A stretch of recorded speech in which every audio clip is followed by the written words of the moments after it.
The pit is a place of positioning and preparation. The position is for restoration and redemption. That restoration, not unlike any other restoration, is a tearing down and a rebuilding process that takes time. And only God can take you on that journey.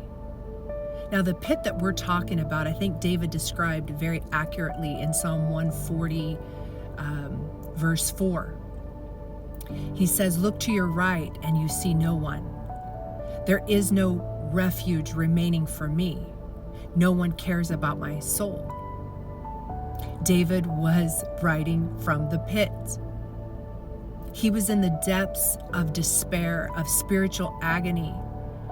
We know that David was hiding from Saul, that Saul sought to kill David. He saw greatness and leadership and the Spirit of God in David, I'm sure, and he was envious.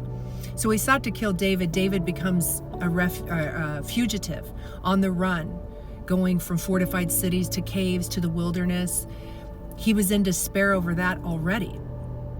And then while he was on that journey in the pit, we're talking about the spiritual pit, he was betrayed by every single person that of lives he had saved, people he'd protected, people that he had helped. Out of the goodness of his heart, they had all turned on him. The tribe that he belonged to gave up his location. The very community that he had saved from extinction and death, they turned on him. He was in the darkest, lowest place imaginable, not knowing that God was preparing him. He had the opportunity to kill Saul 2 different times, and he exercised restraint because he knew that Saul had been anointed by God, and he didn't want to kill God's anointed.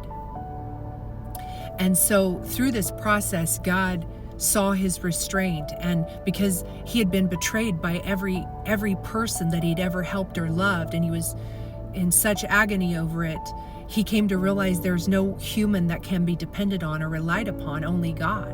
He turned to God. God built his faith. He wrote the Psalms, he is the biggest contributor of the Psalms.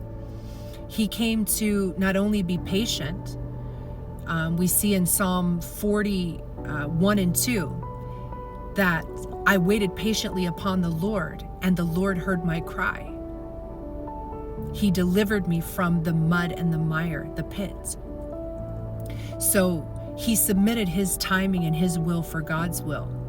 He was in such despair and loneliness, the height of spiritual warfare within that pit, that the only choice he had was to turn to God. And as it turned out, he became an incredible leader. He took reign. But from the pit, he was positioned for that restoration. That restoration led to that redemption, a bringing back. And through that process, he was prepared that because of the depths and the darkness and the pain, he became a very compassionate leader, someone that God entrusted this leadership to. So just know, from that dark place, there's a reason and a purpose. And no matter how long it takes, you're trusting God's timing, because he is preparing you for greatness.